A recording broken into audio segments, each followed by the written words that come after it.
નમસ્કાર, હું VS Patel, supervisor instructor mechanic diesel ITI Visnagar, જિલ્લો મહેસાણા. વર્ચ્યુઅલ ક્લાસરૂમ ટ્રેનિંગમાં આપ સૌનું સ્વાગત છે. આજનું ટોપિક છે સ્ટાર્ટિંગ સિસ્ટમ, સ્ટાર્ટિંગ સર્કિટ અથવા સ્ટાર્ટિંગ સિસ્ટમ. આપણે જોઈએ છીએ કે ભાઈ એન્જિન અત્યારે લગભગ બધા જ એન્જિનો આપણે સેલ્ફ સ્ટાર્ટ થઈ ગયા છે. સ્ટાર્ટિંગ સિસ્ટમ, તો સ્ટાર્ટિંગ સિસ્ટમ કઈ રીતે કામ કરે છે, સ્ટાર્ટિંગ સિસ્ટમમાં કયા કયા ભાગો હોય છે, સ્ટાર્ટિંગ સિસ્ટમ કઈ રીતે કામ કરે છે, એના વિશે જોવાનું છે આખા લેસનમાં. તો તાલીમાર્થી મિત્રો જોઈએ આપણે આઈસી એન્જિનને સેલ્ફ સ્ટાર્ટ કરવા માટે એન્જિનને શરૂઆતમાં ફેરવવાનું કામ સ્ટાર્ટર મોટર કરે છે. સ્ટાર્ટર મોટર શરૂઆતમાં ફેરવે છે અને પછી જો પોતે થોડી વાર ફેરવે છે, પછી ક્રેન્કશાફ્ટ ફરશે અને પછી એની પોતાની જે ક્રિયાઓ છે સક્શન, કોમ્પ્રેશન, પાવર, એક્ઝોસ્ટ એ ક્રેન્કશાફ્ટ દ્વારા પૂરી થાય છે અને એન્જિન સ્ટાર્ટ થાય છે. એટલે ટૂંકમાં આઈસી એન્જિનને સેલ્ફ સ્ટાર્ટ કરવા માટે શરૂઆતમાં ફેરવવા માટે સ્ટાર્ટર મોટર કામ કરે છે અને પછી આ સિસ્ટમ સમગ્ર કામ કરે છે. સ્ટાર્ટિંગ સિસ્ટમ તરીકે ઓળખવામાં આવે છે. સ્ટાર્ટર મોટર એ ડાયરેક્ટ મોટર છે જે એન્જિનને સ્ટાર્ટ કરવા માટે શરૂઆતમાં ક્રેન્કિંગ કરે છે. એન્જિન ક્રેન્કિંગ એટલે ક્રેન્કશાફ્ટનો ટોર્ક આપીને ફેરવી કે જેથી પિસ્ટન રેસિપ્રોકેટિંગ મોશન મેળવી શકે છે. સ્ટાર્ટર મોટર પેસેન્જર કારમાં જ્યારે લોડ ના હોય તે સ્થિતિમાં ફરતી હોય ત્યારે લગભગ 60 એમ્પિયર જેટલો કરંટ લે છે. પણ જ્યારે એન્જિનને ધીમેથી ક્રેન્કિંગ કરવામાં આવે છે એ વખતે સ્ટાર્ટર મોટર લગભગ 600 એમ્પિયર જેટલો કરંટ લે છે. આ કરંટની જરૂર ફક્ત થોડી સેકન્ડો માટે પૂરતી હોય છે. પછી સ્ટાર્ટર મોટરનું કામ નથી. એક સમય એન્જિન સ્ટાર્ટ થઈ ગયું પછી સ્ટાર્ટર મોટરનું કામ રહેતું નથી. ફક્ત એન્જિનને સ્ટાર્ટ કરવા માટે એ વખતે બેટરીમાંથી કરંટ વપરાય છે. એટલે સ્ટાર્ટર મોટરના વોલ્ટેજ પેસેન્જર કારમાં સામાન્ય રીતે 12 વોલ્ટ હોય છે. સ્ટાર્ટર મોટરનું બંધારણ જનરેટર જેવું જ હોય છે, પરંતુ બંનેનું કાર્ય જુદું હોય છે. જનરેટરનું કાર્ય શું છે? જનરેટર એટલે ડાયનેમો. તો કાર્ય ચુંબકીય ક્ષેત્રમાં જ્યારે કંડક્ટરને ફેરવવામાં આવે છે ત્યારે વોલ્ટેજ ઉત્પન્ન કરવાનું કામ છે. જ્યારે સ્ટાર્ટર મોટર ચુંબકીય ક્ષેત્રમાં રહેલા કરંટમાંથી પસાર થઈને ટોર્ક ઉત્પન્ન કરવાનું કામ કરે છે. એટલે બંનેનું કાર્ય આ રીતે જુદું પડે છે. સ્ટાર્ટિંગ સર્કિટમાં વાહનમાં એન્જિન ચાલુ કરવા માટે આ સર્કિટ વપરાતી હોવાથી અગત્યની સર્કિટ છે. આપણે જોયું કે ભાઈ અત્યારે હાલ આપણે કોઈ કિક મારવા તૈયાર હોતા નથી. અત્યારે તો લગભગ દરેક મોટર વાહન, બાઇકોમાં પણ શું થઈ ગયું, સ્ટાર્ટર મોટર આવી ગઈ, સેલ્ફ સ્ટાર્ટ થઈ ગયા. અત્યારે પહેલાં તો આપણે જોઈએ છીએ કે સ્ટાર્ટિંગ કરવા માટે પહેલાં કિક મારતા હતા સ્કૂટરોમાં, અત્યારે બાઇકમાં સેલ્ફ સ્ટાર્ટ થઈ ગયા. પહેલાં દોરડા વડે ખેંચીને સ્ટાર્ટ કરતા હતા, અત્યારે એમાં પણ સ્વિચ દબાવીને એન્જિન ચાલુ થઈ જાય છે. એની અંદર આ સર્કિટની અંદર બેટરીનો સૌથી વધુ કરંટ કોઈ ખાતું હોય અથવા તો કન્ઝપ્શન થતું હોય, બેટરીના સૌથી વધારે કરંટ તો સ્ટાર્ટિંગ સર્કિટમાં થાય છે. લગભગ આપણે જોયું કે જ્યારે એક સેલ મારવામાં આવે છે લગભગ 600 એમ્પિયર, 400 થી 500 કે 600 એમ્પિયર જેટલો કરંટ ખાય છે. આ રીતે જો વારંવાર બેટરીમાંથી કરંટ વાપરવામાં આવશે ને તો બેટરી ડિસ્ચાર્જ થઈ જાય. એટલે આપણે જો જનરલી એન્જિન જો બરાબર કામ કરતું ના હોય, બરાબર ના તો આપણે એ જાળવણી રાખીએ છીએ. ભાઈ જો ધ્યાન રાખજો, બહુ સેલ આપશો નહીં, નકર બેટરી ડિસ્ચાર્જ થઈ જશે. એટલે સૌથી વધારે બેટરીમાંથી કરંટનું કન્ઝપ્શન કરતું હોય તો સ્ટાર્ટર મોટર કરે છે. સ્ટાર્ટર સર્કિટમાં બેટરી જે કરંટનો મુખ્ય સોર્સ છે. ત્યાં બેટરીની અંદર કરંટનો સંગ્રહ કરવામાં આવે છે. બેટરી કરંટનો મુખ્ય સોર્સ છે, ત્યાંથી જ સ્ટાર્ટર મોટરને કરંટ આપવામાં આવે છે. બેટરીમાં કરંટ ક્યાંથી આવ્યો? તો જનરેટર અથવા તો ઓલ્ટરનેટરમાંથી આવ્યો. એટલે બેટરીમાં કરંટ હોય તો સ્ટાર્ટર મોટર કામ કરશે. એટલે બેટરી ફૂલ ચાર્જ હોવી જોઈએ, વ્યવસ્થિત ચાર્જ હોવી જોઈએ. ઇગ્નિશન સ્વિચ આપણે ઓપરેટ કરીએ છીએ. પછી સોલોનોઇડ સ્વિચનું કામ છે બેન્ડેક્સને ડ્રાઈવ આપવાનું. Starter motor, battery, cable. જ્યારે એન્જિન ચાલુ કરવા માટે સ્ટાર્ટર સ્વિચને ફેરવવામાં આવે છે ત્યારે બેટરીનો કરંટ સ્ટાર્ટર મોટરમાં જાય અને સ્ટાર્ટર મોટરની શાફ્ટને ફેરવે છે. સ્ટાર્ટર ઉપર લાગેલ ડ્રાઈવ પિનિયન, બેન્ડેક્સ ડ્રાઈવ જેને કહીએ છીએ, એ લાગેલું હોય છે. જે ફ્લાયવ્હીલના દ્વારા, એટલે બેન્ડેક્સ ડ્રાઈવ છે એ પોતે આગળ પાછળ ધકેલાશે ઇનર્શિયા ફોર્સના કારણે. અને ફ્લાયવ્હીલ ક્રેન્કશાફ્ટ સાથે ફ્લાયવ્હીલ લાગેલું છે અને ફ્લાયવ્હીલના દ્વાતા સાથે મેચ થઈ જાય છે અને એ સ્ટાર્ટર મોટર ફરે છે અને બેન્ડેક્સ ડ્રાઈવ ફ્લાયવ્હીલના દ્વાતા સાથે મેચ થઈ ફ્લાયવ્હીલને ફેરવે છે અને ફ્લાયવ્હીલ ક્રેન્કશાફ્ટને ફેરવે છે. આ રીતે એન્જિન ચાલુ ના થયા સુધી તે ફ્લાયવ્હીલને ફેરવે છે.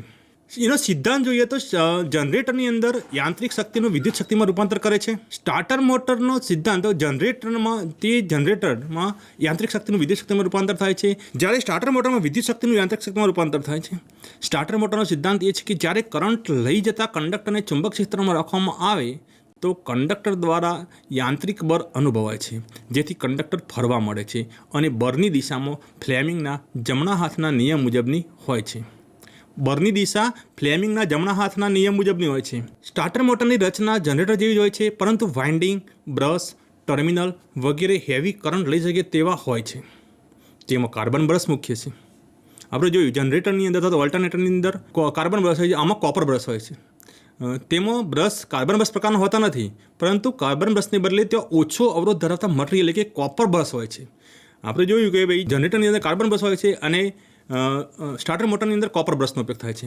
સ્ટાર્ટર મોટરના મુખ્ય ભાગોમાં જોઈએ તો કેસિંગ, જેમાં ફિટ કરવામાં આવે છે આર્મેચર, પછી આર્મેચરના છેડે બનેલું કોમ્યુટેટર, પછી આર્મેચર કેસિંગના ઉપર બનેલી ફિલ્ડ વાઇન્ડિંગ 2 અથવા તો 4 હોય છે. કોપર બ્રશને બદલે પોલ સ્યુ અને ટર્મિનલ જેવા ભાગો હોય છે. સ્ટાર્ટર મોટરમાં 2 અથવા તો 4 ફિલ્ડ વાઇન્ડિંગનો ઉપયોગ કરવામાં આવે છે. જ્યારે બેટરીમાંથી કરંટ સ્ટાર્ટર મોટરમાં દાખલ થાય છે ત્યારે કરંટને વહેંચી દેવામાં આવે છે. સિરીઝ વાઉન્ડ મોટરને series wound, shunt wound, compound wound અને સેપરેટલી એક્સાઇટેડ એ જ રીતે 4 પ્રકારમાં વહેંચવામાં આવે છે. ઓટોમોબાઈલમાં એન્જિનને ક્રેન્ક કરવા માટે સિરીઝ વાઉન્ડ મોટરનો ઉપયોગ કરવામાં આવે છે. ફિલ્ડ વાઇન્ડિંગ તોબાના વાયરની થોડા આટાની બનેલી હોય છે કે જે દરેક પોલ ઉપર જાડો કોપર વાયર વીંટાયેલો હોય છે, તેમજ બધા પોલની વાઇન્ડિંગ સિરીઝમાં જોડાયેલી હોય છે. મોટરની સ્પીડ જેમ લોડ બદલાય તેમ બદલાય છે. સ્ટાર્ટર મોટરની સ્પીડ જેમ લોડ બદલાય એમ બદલાય છે. તેની સ્પીડ ઓછા લોડ વખતે વધુ હોય છે અને વધુ લોડ વખતે ઓછી હોય છે. મોટરની કાર્યક્ષમતા વધુ હોવાથી સ્ટાર્ટિંગ ટોર્ક વધુ મેળવી શકાય છે અને તેનો ઉપયોગ ઓટોમોબાઈલમાં એન્જિનને ક્રેન્ક કરવા માટે થાય છે. ડ્રાઈવ એરેન્જમેન્ટ જુઓ તો સ્ટાર્ટર મોટરને એન્જિન ફ્લાયવ્હીલ સાથે ગિયર સેટ દ્વારા જોડવામાં આવે છે. સ્ટાર્ટર મોટરના આર્મેચરની સાથે પિનિયન ગિયર એટલે કે બેન્ડેક્સ ડ્રાઈવ જોડાયેલું હોય છે, પિનિયન ડ્રાઈવ જોડાયેલું હોય છે, જે ફ્લાયવ્હીલના રિંગ ગિયરને ગતિ આપે છે. સ્ટાર્ટ કરતી વખતે એન્જિનને ક્રેન્ક કરવા માટે 2 ગિયરો જોડાય છે. જ્યારે એન્જિન સ્ટાર્ટ થઈ જાય છે, સ્પીડ પકડે છે, તે દરમિયાન ઓટોમેટિકલી ગિયરો છૂટા પડી જાય છે. બંને ગિયરો વચ્ચે ગિયર રેશિયો લગભગ 15:1 એટલે કે 15 આંટા બેન્ડેક્સ ડ્રાઈવ છે ત્યારે 1 જ આંટો ફ્લાયવ્હીલ ફરશે. 15:1 જેટલો હોય છે. આર્મેચર 15 આંટા ફરે છે અને ફ્લાયવ્હીલ ફક્ત એ વખતે 1 જ આંટો ફરે છે. જ્યારે ક્રેન્કિંગ મોટરને ઓપરેટ કરવામાં આવે છે ત્યારે આર્મેચર લગભગ 2000 થી 3000 આરપીએમની સ્પીડે ફરે છે, જ્યારે ફ્લાયવ્હીલ 200 આરપીએમ પર સ્પીડે જ ફરે છે. એટલે જો આ રીતે જો સ્ટાર્ટર મોટર એટલા માટે એક સાવચેતી રાખવામાં આવે છે. આ જે સિસ્ટમ 15 આંટા ફરે એટલે 15:1 પ્રમાણનો રેશિયો છે, એટલે કે દાખલા તરીકે 2000 થી 3000 આરપીએમ ફરે છે અને જો ફ્લાયવ્હીલ 200 આરપીએમ જ ફરતું હોય તો એક સાવચેતી રાખવામાં આવે છે કે ભાઈ આપણે જ્યારે એન્જિન સ્ટાર્ટિંગ કરવા માટે સ્ટાર્ટિંગ સ્વિચ આપીએ છીએ અથવા સેલ્ફ સ્ટાર્ટરને ચાલુ કરવા માટે સ્વિચ આપીએ છીએ, એ વખતે એન્જિન ચાલુ થઈ જાય પછી તરત જ સેફટી માટે તરત જ જે સ્ટાર્ટિંગ સ્વિચ હોય એના પરથી આપણું દબાણ લઈ લઈએ છીએ, જેથી કરીને સ્ટાર્ટર મોટર પોતે બેન્ડેક્સ ડ્રાઈવ પાછું આવી જાય, મૂળ પોઝિશનમાં આવી જાય, એટલે કે ફ્લાયવ્હીલ સાથે જોડાયેલું ના રહે. શું થશે આવું નહીં કરીએ તો? એનું કારણ શું છે કે હવે ફ્લાયવ્હીલ પોતે ફરે છે. હવે જો ગિયર બેન્ડેક્સ ટાઈપનું ગિયર અથવા તો આર્મેચર એના સાથે જોડાયેલું રહેશે તો હવે એન્જિન ચાલુ થઈ જશે એટલે એન્જિનની સ્પીડ તો લગભગ 1200-1500 આરપીએમ થઈ જશે. હવે એના કરતાં પેલાના આરપીએમ પણ વધી જશે. હવે સ્ટાર્ટર મોટરની ક્ષમતા હોય છે, એના આરપીએમ પણ લિમિટેશન હોય છે. જો આ રીતે જો એના આરપીએમ પેલાના આરપીએમ તો 3 ગણા વધી જશે, તો એના કારણે શું થશે? તરત જ આર્મેચર ભરી જશે, કોમ્પ્યુટર ખલાસ થઈ જશે, પછી એના પર બનેલા કોપર બ્રશ હોલ્ડર દરેક ભાગોને અંદર નુકસાન થશે. એટલે ખાસ એક સાવચેતી રાખવામાં આવે છે. જ્યારે એન્જિન આપણે ચાલુ થઈ જાય તરત જ સ્ટાર્ટર મોટરની સ્વિચ ઉપરથી આપણે જે દબાણ આપેલું હોય દબાણ હળવું કરી દઈએ છીએ, જેથી કરીને સ્ટાર્ટર મોટરને બચાવી શકાય. ડ્રાઈવ એરેન્જમેન્ટના પ્રકારો હોય છે તો બેન્ડેક્સ ડ્રાઈવ, ઓવરરનિંગ ક્લચ ડ્રાઈવ અને એક્સિયલ અથવા તો સ્લાઇડિંગ આર્મેચર ડ્રાઈવ હોય છે. બેન્ડેક્સ ડ્રાઈવ તો કઈ જગ્યાએ ફિટ કરેલું હોય છે? સ્ટાર્ટર મોટરના આગળના ભાગમાં આર્મેચર શાફ્ટ ઉપર બેન્ડેક્સ ડ્રાઈવ ફિટ કરેલું હોય છે. તેને સ્ટાર્ટર મોટરની આર્મેચર શાફ્ટ સાથે ફિટ કરવામાં આવે છે. આર્મેચર શાફ્ટના શેડે ડ્રાઈવ હેડ કીની મદદથી પકડવામાં આવે છે. ઇન્ટરનલ થ્રેડ ધરાવતું પિનિયન ગિયર નટબોલ્ટની જેમ થ્રેડેડ સ્લીવ ઉપર રાખવામાં આવે છે. સ્ટાર્ટર મોટરની સ્લીવને સીધી શાફ્ટ સાથે જોડવામાં આવતી નથી, પરંતુ તે શાફ્ટનો બેરિંગ તરીકે ઉપયોગ કરવામાં આવે છે. ડ્રાઈવ હેડ અને સ્લીવ સાથે સ્પ્રિંગ જોડવામાં આવે છે. જ્યારે સ્ટાર્ટર મોટર બંધ હોય ત્યારે પિનિયન ગિયર ફ્લાયવ્હીલ સાથે જોડાયેલું હોતું નથી. જ્યારે સ્ટાર્ટર મોટરની સ્વિચ ચાલુ કરવામાં આવે છે ત્યારે આર્મેચર ફરવાનું શરૂ કરે છે, તેની સાથે સ્લીવ પણ ફરવાનું શરૂ કરે છે, કારણ કે સ્લીવને આર્મેચર શાફ્ટ સાથે સ્પ્રિંગની મદદથી પકડાવેલી હોય છે. પિનિયન પોતાની સ્થિર સ્થિતિ અને અનબેલેન્સ વજનને લીધે ખૂબ જ ધીમેથી ફરે છે, પરંતુ તે આગળની તરફ જઈ ફ્લાયવ્હીલના દોતા સાથે મેચ થાય છે. પિનિયન ધીમેથી ફરવાને લીધે ફ્લાયવ્હીલના ગિયર સાથે સારી રીતે જોડાઈ શકે છે. જ્યારે પિનિયન ગિયર કોલર સાથે અથડાય ત્યારે સ્લીવ સાથે ફરવાનું શરૂ કરે છે, જેથી ફ્લાયવ્હીલ પણ ફરવા મળે છે. જ્યારે ફ્લાયવ્હીલ ફરે ત્યારે ક્રેન્કશાફ્ટ ફરે, એટલે ક્રેન્કશાફ્ટ ફરી ગઈ એટલે આપણું કામ પૂરું, કે એન્જિન સ્ટાર્ટ થઈ ગયું. એન્જિન સ્ટાર્ટ થવાના લીધે ઓચકા આર્મેચર શાફ્ટ અને થ્રેડ સ્લીવની સાથે સ્પ્રિંગ શોષી લેશે. એટલા માટે વચ્ચે સ્પ્રિંગ આપવામાં આવે છે કે જે આંચકા હોય, જે સોક્સ હોય, એની અંદર સ્પ્રિંગની અંદર શોષાઈ જાય. એન્જિન સ્ટાર્ટ થઈ ગયા પછી સ્ટાર્ટર મોટરનું પિનિયન એટલે કે પિનિયન ડ્રાઈવ ગિયર એન્જિન દ્વારા ફરવાથી સ્ટાર્ટર મોટર પિનિયનની સ્પીડ વધી જવાથી ગિયર પાછું થ્રેડેડ સ્લીવ પર આવી જાય છે, જે ફ્લાયવ્હીલની પિનિયનને છૂટું પાડે છે. અહીંયા સ્ટાર્ટિંગ સિસ્ટમ આપેલી છે, જોઈએ હવે એના ભાગો આપેલા છે દરેક. તો સ્ટાર્ટર મોટરની અંદર મુખ્ય ભાગ છે, અરે એનો આર્મેચર છે, અહીંયા કોમ્યુટેટર છે, આ શાફ્ટ છે, અહીંયા વચ્ચે ઇન્સ્યુલેશન કરેલું હોય દરેકને, પછી રિટર્નિંગ સ્પ્રિંગ છે, અહીંની બોડી છે, ઉપરની સોલોનોઇડ સ્વિચ છે, આ ઉપરના ભાગમાં સોલોનોઇડ સ્વિચ આવે છે. સ્ટાર્ટર મોટરના બધા અંદરના પાર્ટ્સ, કોપર બ્રશ હોલ્ડર, પછી આ બેટરીનો wire, high tension lead wire છે, એની પ્લેટ છે, પછી એના થ્રુ બોલ્ટ, સ્ટાર્ટર મોટરના અંદરના ભાગો. સ્ટાર્ટિંગ સર્કિટ ડીસી મોટર તરીકેનું કામ કરે છે. સ્ટાર્ટિંગ સર્કિટ અહીંયા બતાવી છે. જોઈએ તો બેટરીનો પોઝિટિવ શેડો સ્ટાર્ટર મોટર બાજુ, મેઇન કેબલ જે આપણે સીધો બેટરી પર સોલોનોઇડ સ્વિચ ઉપર આપેલો છે, જે મેઇન વાયર છે. પછી એક ફ્યુઝમાં જાય છે, ઇગ્નિશન સ્વિચમાં, ફ્યુઝમાં થઈ અને ઇગ્નિશન સ્વિચમાં થાય છે. પછી સ્વિચમાંથી એક વાયર જશે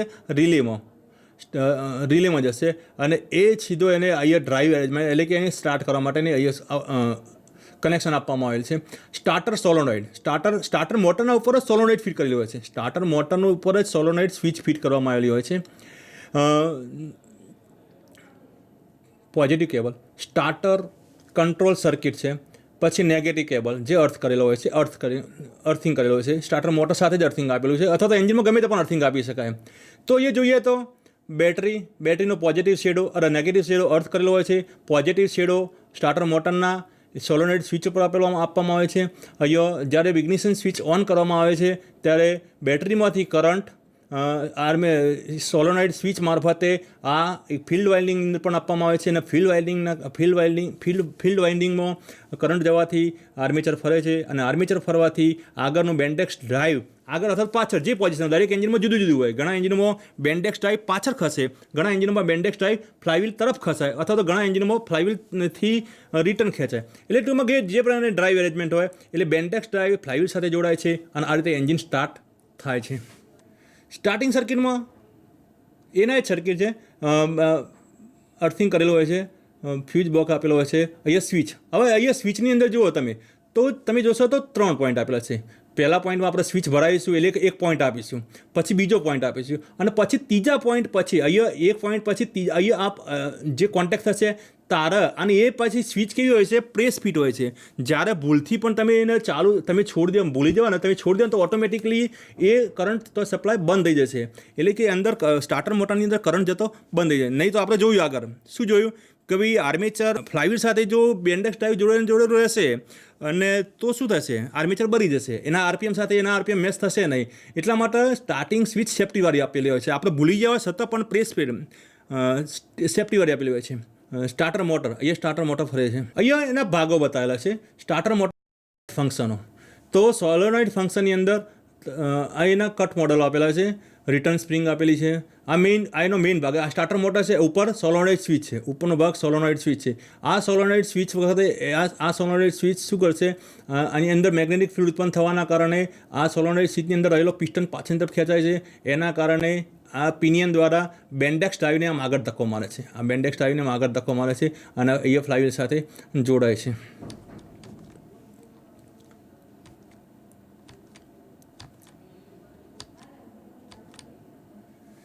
એક સામાન્ય ડિઝાઇન દ્વારા સમજાવવાનો પ્રયત્ન કર્યો છે કે કઈ રીતે એન્જિન ચાલુ થશે.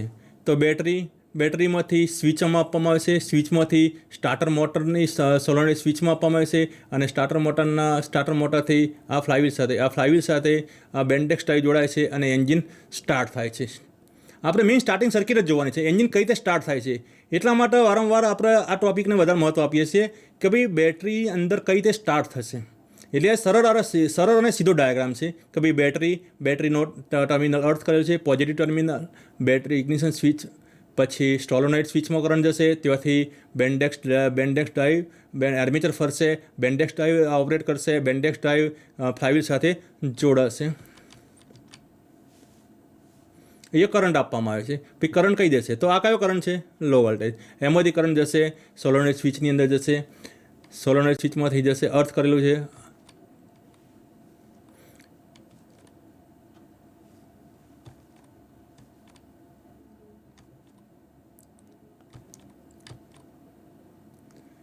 ફરે એટલે કે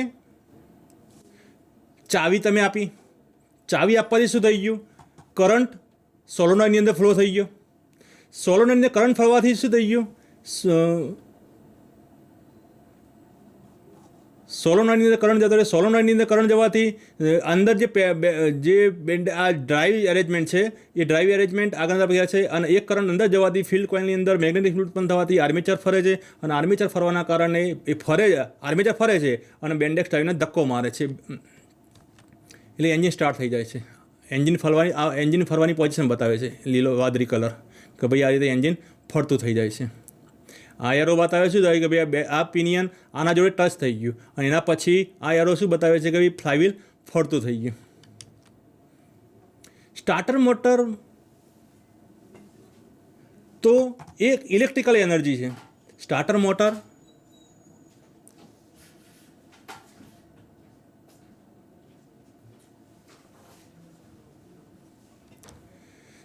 મોટરના ફંડામેન્ટલ્સ. તો સ્ટાર્ટર મોટર ઇલેક્ટ્રિકલ એનર્જી છે, તે બેટરીમાંથી કરંટ સ્ટાર્ટર મોટર કરંટ ખેંચવાનું કામ કરે છે. બેટરીમાંથી કરંટનું કન્ઝપ્શન થાય છે, અને તે મિકેનિકલ ટોર્ક આપે છે. સ્ટાર્ટર મોટરનું મહત્ત્વનું કામ છે તે બેટરીમાંથી કરંટ ખેંચે છે અને મિકેનિકલ ટોર્ક આપે છે, એન્જિનને સેલ્ફ સ્ટાર્ટ કરે છે. પછી અહીંયા એના ભાગો જોઈએ સ્ટાર્ટર મોટરની અંદર. તો કોન્ટેક્ટ ડિસ્ક આપેલી છે 1 નંબર, કોન્ટેક્ટ ડિસ્ક આપેલી છે, કોન્ટેક્ટ ડિસ્ક 1 નંબર આપેલી છે. 2 નંબરમાં પ્લન્જર છે, આ પ્લન્જર છે. 3 નંબરમાં સોલેનોઇડ છે, 3 નંબરમાં સોલેનોઇડ આપેલું છે. 4 નંબરમાં રિટર્નિંગ સ્પ્રિંગ છે, 4 નંબરમાં રિટર્નિંગ સ્પ્રિંગ છે. 5 નંબરમાં છે 5 નંબરમાં શિફ્ટિંગ લીવર, જે મેઇન છે શિફ્ટિંગ લીવર, કે જેના કારણે આ બેન્ડેક્સ ડ્રાઈવને આગળ ફ્લાયવ્હીલ સાથે જોડવાનું કામ કરી આપે છે. પછી 6 નંબરમાં ડ્રાઈવ એસેમ્બલી છે, ડ્રાઈવ એસેમ્બલી જે બેન્ડેક્સ પિનિયન કહીએ આપણે. અને 7 નંબરમાં રોલર બેરિંગ છે. 8 નંબરમાં ગિયર રિડક્શન એસેમ્બલી છે. 9 નંબરમાં આર્મેચર છે. 10 નંબરમાં પરમેનન્ટ મેગ્નેટ છે. 11 નંબરમાં બ્રશ છે. 12 નંબરમાં બોલ બેરિંગ છે. આ રીતે આ એક એની ફિગર છે અને એના ભાગો બતાવેલા છે. ફરીથી જોઈએ તો 1 નંબરમાં કોન્ટેક્ટ ડિસ્ક આપેલી છે. આ દરેક ભાગો, આ આર્મેચરનો કટ ભાગ બતાવેલો છે. દરેક ભાગ ખબર પડે રીતે આ રીતે કટ સેક્શન લીધેલું છે. 1 નંબરમાં કોન્ટેક્ટ ડિસ્ક છે. 2 નંબરમાં પ્લન્જર છે. 3 નંબર છે એ સોલેનોઇડ છે. 4 નંબર છે રિટર્નિંગ સ્પ્રિંગ છે. 5 નંબરમાં શિફ્ટિંગ લીવર આપેલું છે. 6 નંબરમાં ડ્રાઈવ એસેમ્બલી આપેલી છે.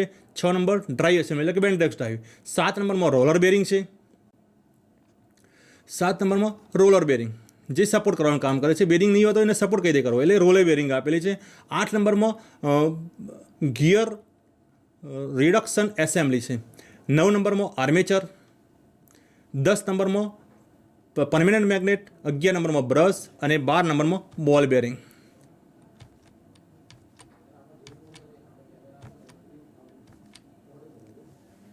કોમ્યુનિકેશન અને બ્રશ, કોમ્યુટેટર અને બ્રશ. તો કોમ્યુટેટર કઈ જગ્યાએ હોય? કોમ્યુટેટર તો આર્મેચર ખરું, આર્મેચરના શાફ્ટ ઉપર કોમ્યુટેટર લગાવેલા હોય છે. આર્મેચર ઉપર જ કોમ્યુટેટર લગાવેલા હોય છે. અને બ્રશ તો કોમ્યુટેટર અને બ્રશ, તો બ્રશ કયા હોય છે આપણે જોયું કે ભાઈ સ્ટાર્ટર મોટરની અંદર કયા બ્રશ હોય છે? કોપર બ્રશ હોય છે. કોપર બ્રશ આપેલા હોય છે.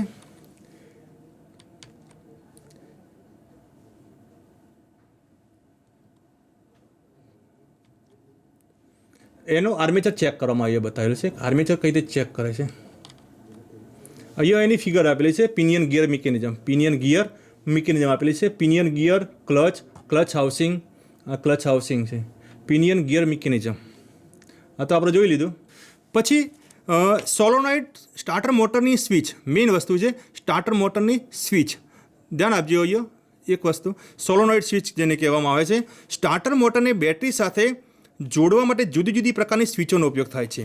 જૂના મોડલોમાં હેવી ડ્યુટી ફૂડ ઓપરેટેડ સ્વિચનો ઉપયોગ કરવામાં આવતો હતો. હાલમાં મોટાભાગે સોલોનોઇડ સ્વિચનો ઉપયોગ થાય છે, જે મેગ્નેટિક સ્વિચ અથવા તો સ્ટાર્ટર રિલે તરીકે કામ ઓળખાય છે. તે plunger, contact disc, pull in winding, terminal અને જરૂરી એસટી કેબલની બનેલી હોય છે. સોલોનોઇડ સ્વિચને બેટરી અને સ્ટાર્ટર મોટર વચ્ચે જોડવામાં આવે છે. જ્યારે સ્વિચને ઓન કરવામાં આવે ત્યારે બેટરીમાંથી કરંટ પુલ ઇન વાઇન્ડિંગમાં પસાર થાય છે, જે તીવ્ર ઇલેક્ટ્રોમેગ્નેટ બનાવે છે. ઇલેક્ટ્રોમેગ્નેટ એ સ્પ્રિંગની વિરુદ્ધ પ્લન્જરને આકર્ષે છે, જેના લીધે કોન્ટેક્ટ ડિસ્ક દ્વારા બે ટર્મિનલ જોડાય છે, જે બેટરી અને સ્ટાર્ટર મોટર વચ્ચેની સર્કિટને પૂર્ણ કરે છે. જ્યારે સ્વિચને બંધ કરવામાં આવે છે મિત્રો, જ્યારે સ્વિચને બંધ કરવામાં આવે છે ત્યારે વાઇન્ડિંગમાંથી કરંટ પસાર ન થવાથી ઇલેક્ટ્રોમેગ્નેટની અસર નાશ પામે છે, જેથી સ્પ્રિંગના પ્લન્જરને પાછો મૂળ પોઝિશનમાં લાવી દે છે અને કોન્ટેક્ટ ડિસ્ક ટર્મિનલથી દૂર થતાં બેટરી અને સ્ટાર્ટર મોટર વચ્ચેનું કનેક્શન તૂટી જાય છે. ઘણીવાર મેન્યુઅલ સ્વિચને પણ બેટરી અને સ્ટાર્ટર મોટર વચ્ચે આપવામાં આવે છે. હાથથી સ્વિચને ઉપરથી પ્રેસ કરતો પ્લન્જર દબાવવાથી બે ટર્મિનલ વચ્ચે કોન્ટેક્ટ થવાથી બેટરી અને સ્ટાર્ટર મોટર વચ્ચે કનેક્શન થાય છે. તો મિત્રો આ હતું આપણું સ્ટાર્ટિંગ સિસ્ટમ, સ્ટાર્ટિંગ સર્કિટ. આશા રાખું તાલીમાર્થી મિત્રો નવી પદ્ધતિ પ્રમાણે કે latest technology, latest teaching aids દ્વારા જે ટીચિંગ પદ્ધતિ શરૂ કરવામાં આવી છે એનો તમે બોરો ઉપયોગ કરશો અને બોરો ઉપયોગ કરી તમારા નોલેજમાં વધારો કરશો અને નોલેજમાં વધારો કરી તમે રોજગારી માટે પૂરા કેપેબલ બનો એવી આશા અસ્તુ.